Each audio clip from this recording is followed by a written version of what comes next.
What's going on, everybody? My name is Andy. Welcome to the channel. While I have your attention, please like, share, and subscribe because it really helps the channel, really helps the algorithm, and I would greatly appreciate it. All right, I don't think this will be a real long video, but I want to talk about some things that I hope I see in the 2022 Toyota Tundra. Now, we haven't seen all the interior pics and stuff like that. Of course, we've seen the exterior, but not the interior. And there's one major thing that Toyota needs to get right on this truck. And they did not get this right on the the past generations, or at least not all of them. Let's say the Crew Max, because a lot of people complain about this in the Crew Max. Now, the double cab does come with this, sort of. I think it could be better.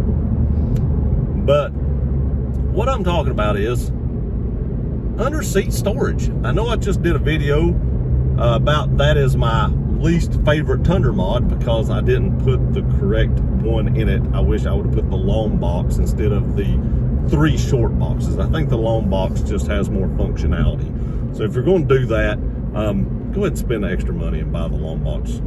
Buy once, cry once. You won't regret it.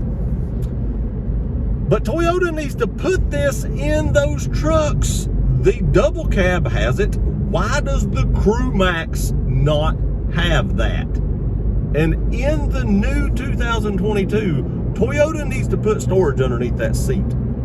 Or at least make it completely flat underneath it instead of that big hump so that you can store stuff underneath it. But I think they should put storage underneath it, just like the double cab has. But I would prefer to see it in metal, or at least have a metal option in the higher trim level so that you can lock it and put valuable stuff in there and it be somewhat protected.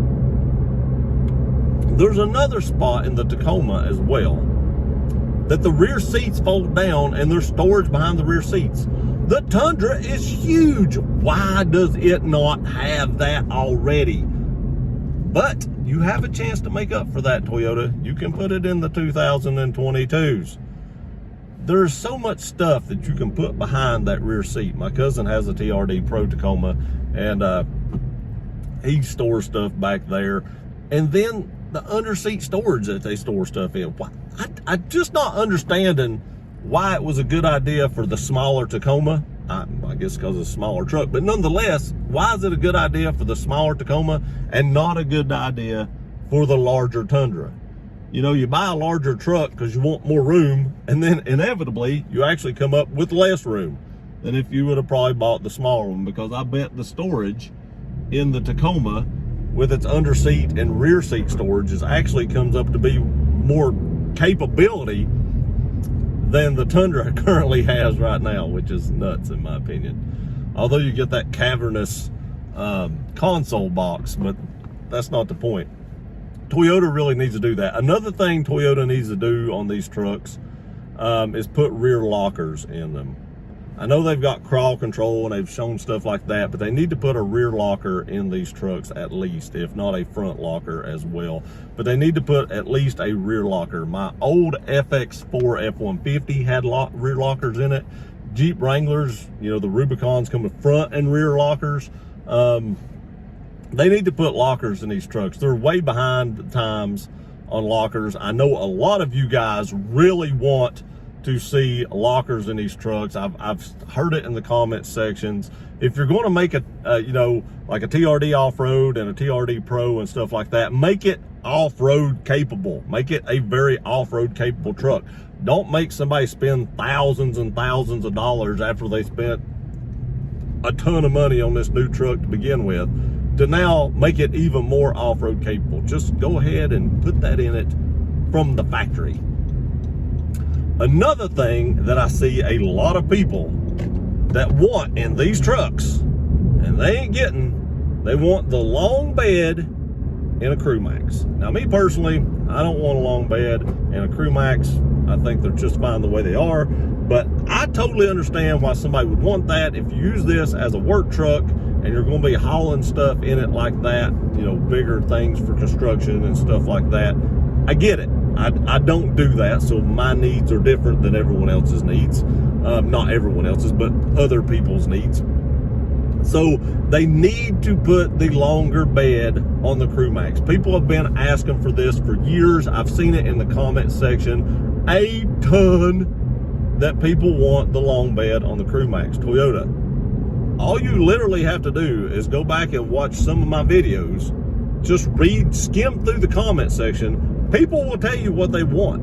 And if you make what they want, you will inevitably sell more trucks. That's just the way it works. Make what people want, they buy it. That's just supply and demand. You supply what they want, what they demand, they purchase it, you make crap loads of money.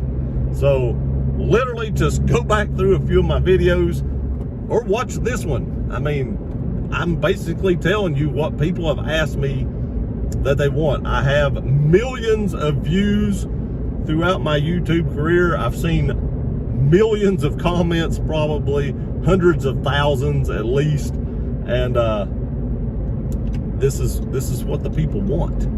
And if you make it, you know, it's kind of like what was that, Field of Dreams? If you build it, they will come. Same thing. If you make what they want, they'll buy it.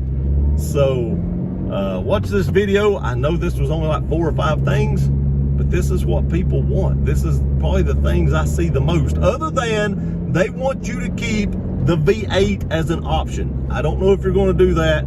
People do not like the idea of a twin turbo V6 or a twin turbo V6 hybrid. I get that a lot. Toyota, that might hurt your sales a little bit. I've seen a lot of people talk about they don't want a twin turbo V6, although it didn't really hurt Ford sales. Ford still dominates the market with that EcoBoost, which I do not like. But it didn't seem to hurt Ford sales. But there are some diehard 5.7 fans out there, even with the horrible gas mileage. But I think you could take the 5.7, tie in maybe like, you know, an 8-speed or a 10-speed transmission. You're going to get those mile per gallon up to 17, 18, 19 miles a gallon, and you're going to sell a crap load of these trucks. If you can make a Tundra that averages, you know, 18 to 20 miles per gallon on the interstate, you would sell a ton of them. Mile per gallon is people's most complained about feature on the Tundra. So if you'd pair it with an 8 or 10 speed transmission, jump that MPG up, you're going to sell a lot as well. So take these 5 or 6, you know, ideas or criticisms or whatever you want to call them and run with them, Toyota, because if you do, you're going to steal some market share from some other people, other companies. I appreciate y'all watching this video. Let me know what you think in the comment section below. What are some other things that you would like to see on the 2022 Toyota Tundra that is not on the current gen Tundra? And I just may do a part 2 of this video. Again, I appreciate you watching it. Please like, share, and subscribe. We'll see you next time.